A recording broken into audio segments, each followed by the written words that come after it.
One of the myths I'd love to put at rest is chiropractors cause strokes. This is a big one that everyone gets worried about.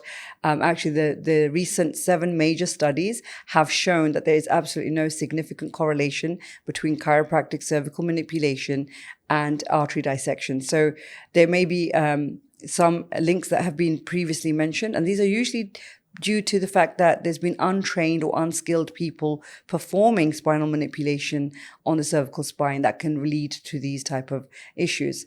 So you're very safe in chiropractors' hands who are trained fully.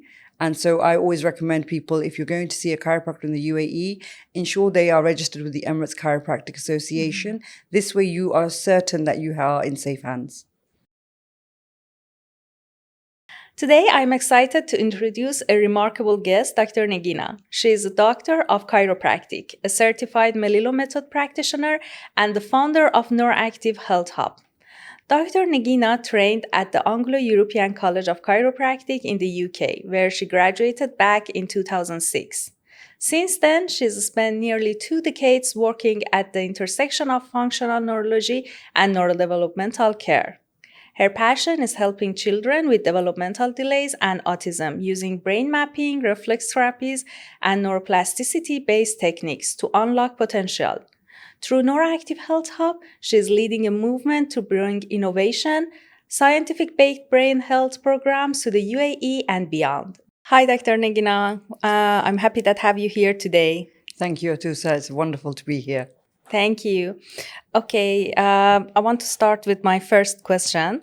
You have been practicing since 2006 and have such a unique mix of chiropractic and neurology. What first drove you to this path, and what made you stay committed to it all these years? So this journey started way before 2006. So I was 11 years old when I first came across chiropractic, and it was inspired by my mother, who was suffering with migraines all her life. So she would be suffering with migraines as a 4, 5, 6-year-old child. I remember thinking my mother was dying in a dark room wrapped with a shayla on her head, and she'd be vomiting into a bucket. She'd be suffering with migraines all her life. So one day someone said to her, go and see a chiropractor. Back then, we'd never heard of what this was, what these doctors do. So off we went, and I tagged along as a little 11-year-old to witness something that inspired my life's work, which was she was laying down and the chiropractor adjusted her neck, and she got up off the table and said, my headache has lifted and it feels lighter. And the next morning she said, I slept like a baby for the first time in 25 years. So that was the moment I said to her, I'm going to have that magic in my hands one day, Mum. You know, that was magic. Like we got our mother back. So from someone who witnessed her mother being sick, either she was at work or she was in bed sick with headaches and migraines, to someone who had Mum playing in the garden with her, taking her to the park with my other siblings. It transformed our life. So for me, as an 11-year-old, I was so inspired that the only thing I wanted to study was chiropractic. And that's what inspired me to go and only apply to one university, which was the Anglo European College of Chiropractic in Bournemouth, in the UK. And I went there, I studied there. I was so in love with the chiropractic. That's what I wanted to do because it had saved our childhood. It gave our mum back to us. We were able to enjoy life. So since then, I've just been completely, I absolutely, if I had my life to live again, I'd be a chiropractor in a heartbeat. What drew me to neurology in chiropractic, so all chiropractors do neurology. It's a neuromusculoskeletal system in the diagnosis and management of conditions affecting health. So most chiropractors, even in the UAE, particularly those registered with the Emirates Chiropractic Association, all have a neurological background. But what drew me into neurology was my son, Umar Ali, who in 2011 passed away from a neurological disease of unknown origin. And so what that did was, thank you, and what that did was it inspired me to want to learn how the brain develops and what happens when it goes wrong. Because when I remember going to the doctor saying, something's wrong with my child, and, there's something wrong. I see him having nystagmus in his eyes, he's stiffening his spine, something's quite wrong. And I remember being kind of shooed away by the doctors, like, you're not a neurologist, you don't understand. This is not something. Sadly, my son passed away because it was a terminal neurological condition. So this inspired me to want to learn more about neurology. Later, my son Daniel was diagnosed with autism at the age of 3, and this literally projected me into this journey of trying to understand what neurodevelopmental delays are, how we can address them, how we can support them, how we can help the child be the best version of who they're meant to be. And so my dedication has remained simply because it's inspired by my son. He's now 16, he's doing his GCSEs, he's mainstreamed, he's verbal, he's fully active, he loves playing the piano. He's into arm wrestling at the moment, so he's absolutely thriving on that. So this has drew me into this journey of trying to understand how the brain develops, how we can stimulate it more effectively, and the combination between chiropractic and neurology, functional neurology, is remarkable. We see remarkable changes in children every day in clinical practice. Perfect. Your story is so beautiful, and you have so many reasons to actually follow this. And I'm so happy that you actually did this and bring all of this knowledge and experience here in UAE. For parents or teachers who may not know much about chiropractic care, how do you explain what is it, especially when combined with neurology, as you mentioned? So for parents and teachers particularly, sometimes we see children in schools that are not focused, they're daydreaming, they're zoning out, they cannot sit still, they're fidgeting, they lack concentration and attention. This usually can be disturbances in the brain connecting with the spine. And so the spine is considered a highway that allows information to pass from the brain to the body. Now, if there's any distortions in the spinal alignment, particularly, the information being passed from the brain down to the body can be interfered with. This can look like children are fidgeting, they're moving around, they're not focusing. It's just that they're not receiving that impulse. They're not receiving that processing speed for them to understand what's happening. So what chiropractic does is it helps align any interference in the body so that the body and brain can communicate better. This can cause more emotional regulation, allow children to feel more relaxed, emotionally regulated, have better focus and attention. This allows them to be able to learn better. So chiropractic is actually very gentle adjustments. A lot of parents think chiropractic is only for adults with back pain and neck pain. This is not true at all. It's for adults and children, whereas with children, it's much more gentle, specific techniques. It's not all about cracking. It's about gentle alignments, which are very safe and effective to help the children thrive. And this allows for better sleep, better mood, better focus, better attention. Latest research is showing that it creates sensory motor integration in the brain post-adjustments. Even QEEG's post-adjustments are showing that there is true neurological change happening at the brain level. So chiropractic will help the child have better focus, better attention, better emotional regulation. And this allows the body to feel relaxed, and then the child is able to learn better in school. It's fantastic. So it's not just about motor skills, it's also affect on cognition and their cognitive abilities. Absolutely. It will help with all aspects of their learning, their focus, their attention, their ability to learn. So if we're able to feel relaxed enough in our bodies, we can access learning much, much better. This is so great. Okay, there are still lots of myths around chiropractic care. In your experience, what's the biggest misunderstanding you love to put to rest? So there's quite a few, right? The first is that the chiropractors are not real doctors. We have extensive training. Most chiropractors have a doctorate of chiropractic and go through rigorous anatomy, physiology, pathology, histology. So we do a lot of the medical learning per se, because the most important thing people must understand is we must know when not to treat. Yeah. So this is very, very important that we must learn all pathologies in order for us to understand when it's best to refer out and when it's best to continue treating. One of the myths I'd love to put at rest is chiropractors cause strokes. This is a big one that everyone gets worried about. Actually, the recent 7 major studies have shown that there is absolutely no significant correlation between chiropractic cervical manipulation and artery dissection. So there may be some links that have been previously mentioned, and these are usually due to the fact that there's been untrained or unskilled people performing spinal manipulation on the cervical spine that can lead to these type of issues. So you're very safe in chiropractors' hands who are trained fully. And so I always recommend people, if you're going to see a chiropractor in the UAE, ensure they are registered with the Emirates Chiropractic Association. This way you are certain that you are in safe hands. Perfect. I understand that the chiropractic and the mix of it with neurology is working well with neurodiverse children. Is it also working with neurodevelopmental diseases and the other kind of complications that happen during childhood? Absolutely. So with the chiropractic and functional neurology approach, I work mostly from a neurodevelopmental approach. So whether I'm working with adults or children, I am looking at how the first year of life in a child has developed and whether they've met their motor milestones and whether there's been any interference in achieving those milestones at a set requisite of time. Now, the brain is born with a blueprint of when the motor milestones occur.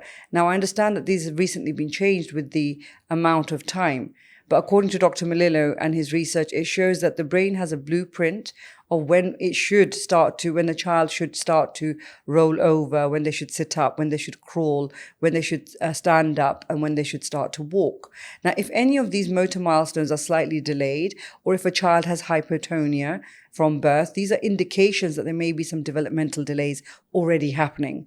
So what's important is I look at any child that comes in, ideally from birth, because that's when we want to see the child, so we can just check how the child is developing in that first year of life and remove any interference in the nervous system that may be occurring for whatever reason, lack of movement, lack of stimulation, etc. So what we want to do is identify where the body has not responded as it should have on the normal or neurotypical trajectory of development.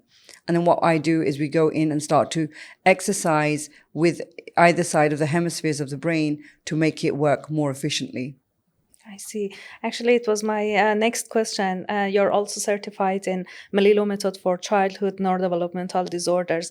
What makes this approach stand out, and why do you think it's resonates so much with families of children with autism or other learning disabilities? So Dr. Robert Melillo, the founder of the Melillo Method, he's been an incredible mentor for me personally. I read his book, Disconnected Kids. I believe that book should be read by all healthcare professionals, parents and caregivers and teachers. It is instrumental in understanding how the brain develops and how we can help address any underlying issues that may be occurring as they occur. This can help prevent a lot of developmental issues we are seeing in children, because when we look at the brain, there's nothing structurally wrong with the brain. So there's a connectivity issue between both sides of the brain not communicating effectively. Dr. Melillo has come up with a incredible method to help address any weakness in either side of the hemispheres of the brain through particular exercises using a lot of the sensory integration components of the development and help address that lack of connectivity so that the brain can integrate fully and the child can express fully their potential. It stood out for me because it's very safe, effective, natural, and it moves with the rhythm of the body. So this is one of the most amazing things with Dr. Melillo's work, is that he has done incredible research on this, and it was his work that basically got my son to where he is today. So I'm ever grateful to Dr. Melillo because of his knowledge and sharing his knowledge in his book. I was able to do all the therapy at home with my child. So a lot of what I do even in clinical practice is to help parents learn how to do the work at home so that you may give the best outcomes possible for your child to be with their nervous system to be optimized. Perfect, very nice. As you are a parent who actually underwent all of this process, I want to know that when families come to you, and they want a specific treatment in mind, but you know that another approach may work better for them. How do you guide them so they feel reassured and confident in your plan? I think the most important thing we must do first is listen to the parents. I'm a firm believer that parents generally know 99% of the time what is going to be needed for their child. And what my guidance will be is to first of all listen to what the parents want and then offer them what they need with the knowledge and tools that I have. And basically it's a conversation with the parents. We are here to help guide you and help guide your children in their journey. And I'm here to support them. So if I feel there's something other than what they have come in for, I will offer them that information to the best of my ability and with honesty. And that's the most important thing, having a very honest and transparent conversation about this is my limit of my knowledge, and this is what I can offer you. There are other modalities out there. And being aware where our limitations are is very important too. And to just offer parents evidence-based, researched methods that are helping their children thrive and offering that to the parents. So you put their needs as a priority and listen to them. That's the most important thing we can do. The most important thing we can do for parents is listen. Because personally, when I was going through my children being sick, I felt I wasn't being heard. And I think the most important thing we can offer parents is they're already worried, they're already stressed. At least we can just listen, hear them out, hear what their concerns are, and then offer them the best possible solutions we can. Yeah, exactly. This is the feeling that most of the parents have. So many times they came to me and asked me that, do you have a kid? They want to know that I can understand how they're feeling and how they're concerned about their child. And this is the most important thing, particularly for my son. And because I've been through that journey myself as a mother, having lost another son after my Ali, to neurological disease, it really just kind of guided my life to understanding how best I can help support parents, help support children, and offer them the best of my ability.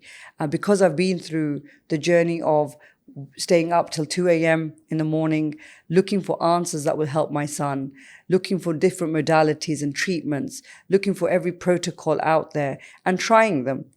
Trying to find the answer to help my son be the best version of who he's meant to be. And what I realized is that it's a lot of dedication required from all the therapists, and it takes a village. So in terms of helping children with neurodevelopmental delays, I work along with speech and language pathologists, occupational therapists, ABA therapists. We have to work collectively in order to help the child thrive to the best of their ability. So it takes a village, and that's generally how I approach working with children. It's not just about my work is going to help. It's going to be the whole team effort, like a multidisciplinary approach to helping each child thrive to the best of their ability. It's really admirable, Dr. Nageena, that you actually turned this big pain to this big achievement. And I know that it was not easy. No, when I lost my two sons, I didn't speak about it for 5 years. I could not bring myself to speak about them. But what I realized over time was God had given me this as a blessing, that they have had to come on earth. I had to understand that neurology was my destination and redirection, and that I was here to help serve humanity through the knowledge I have learned, and from my dedication of learning more, because I want to understand how we can best stimulate the nervous system and the human mind through natural interventions and to help optimize the nervous system. And every child I'm serving, I look for my sons in them. So I'm serving my own children every time I'm looking at these children in my clinical practice. It's really actually inspiration, your story. And I want to know that after all of these years working with children, what continue to surprise you about the changes you see in their development and well-being? Children are incredible little things. They are amazing. We see such miracles daily that we don't expect. So sometimes parents will come in and say, oh, my child's just been potty trained literally within 3 days and we've been struggling for a year. Things like this that I don't expect, right? So these are like wow moments. So we see miracles every day in clinical practice. I think my favorite things that I'm always encouraged by is when children come in initially quite dysregulated, and they end up laying on my chiropractic table ready for their adjustments. It's always quite inspiring to see, and the parents are always quite shocked that they were running away from you earlier. Now they're just laying straight onto the table, ready for their adjustments. And children are resilient, and they are communicating in their own way already. So even children that are nonverbal and children that are on the spectrum or who have neurodevelopmental delays, they are communicating in a way that they know. And what we have to do is we have to step into their world, try and communicate and bring them into our world to help them communicate more efficiently with us. But we have to understand, I think the most important thing we as parents must understand is that every child is perfect as they are. And there's nothing to fix in the child. Really, I truly believe that. And what I believe is we help optimize their nervous systems. And we optimize how their health is realized. And that can help the child thrive even more so. So there's nothing to fix in a child. Every child is perfect. And what we do is we try to help optimize that, fine-tuning the software of the brain, if you like.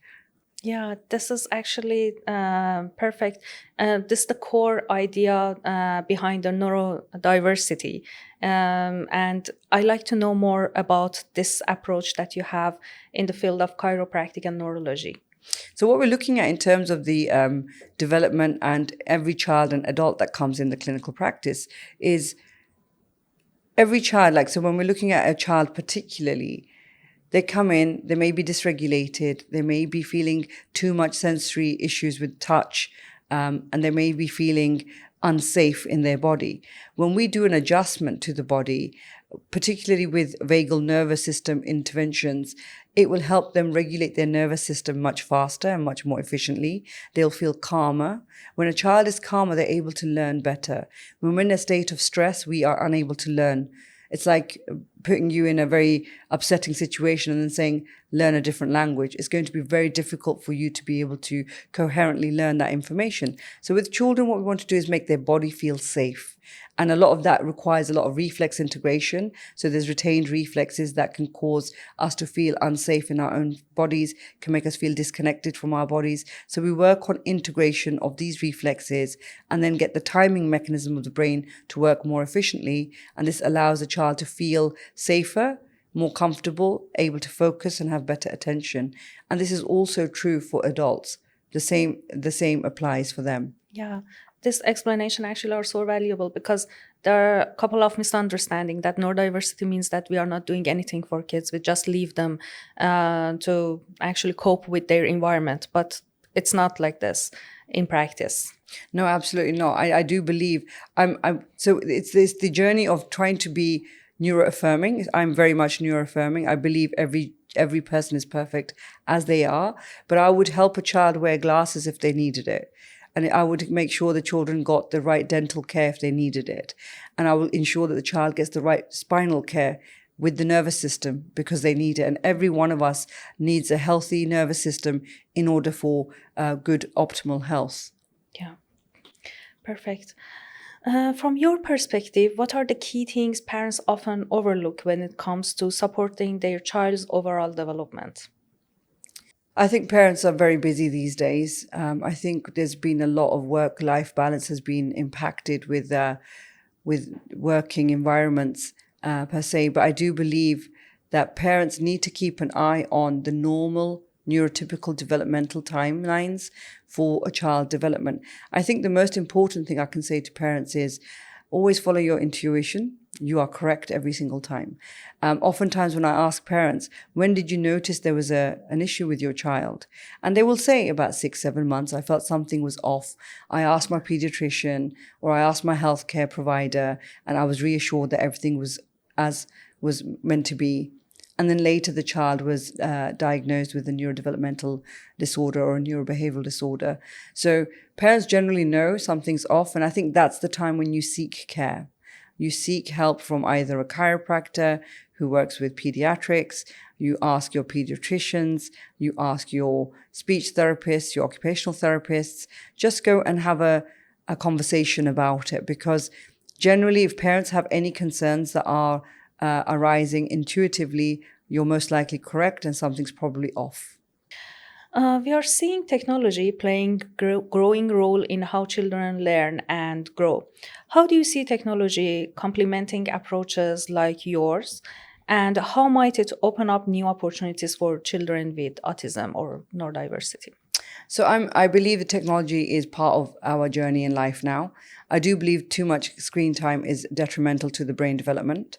So I believe that in the first 2 to 3 years of life, we should have zero screen time, if we can avoid it, because it's going to be detrimental to the brain development. What I believe it can really help with is to improve ocular motor function. So a lot of children in school have difficulties with their visual tracking and eye movements, and this can be helped through certain gaming devices that can help cause eye tracking improvements. You can help with VR headsets to help the child's vestibular systems improve. You can help with neurofeedback devices to help realign from a top-down approach in helping a child develop more, for a child to develop more focus and attention and better sleep. So technology definitely has its place, and it is the way that the world is moving. However, I believe we must be cautious when utilizing it too often, because this can avoid allowing a child, particularly screen times is what I'm referring to, or video gaming, unless it is suitable for brain training. I have certain games that I like Lumosity, which help with brain training. So an interactive metronome is a great. It's not a gaming device per se, but it helps with integration of the brain and timing and synchronizing of the brain, which is amazing for attention and ADHD type symptoms that children may present with. So technology definitely has a way forward, and we utilize it in clinical practice. We have QEEG and neurofeedback, we have interactive metronome, we have VR headsets, we have sensory imaging that we use for children as well. So it definitely has a place, but I think we just need to maintain limits on how much we utilize and how often. Yeah, true. Actually, we can't ban kids go through all of this games and screens, but at least we can make them optimize and productive and positive screen time. And if you could leave parents with one guiding though to carry with them about their child's health and potential, what would it be?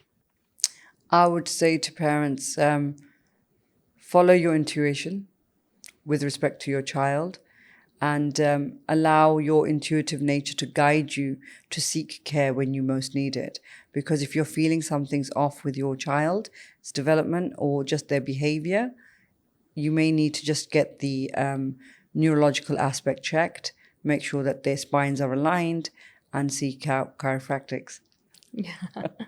Actually, your experience and knowledge as parent and professional healthcare is so valuable, and I'm so thankful that you give us this time and being in this show with us.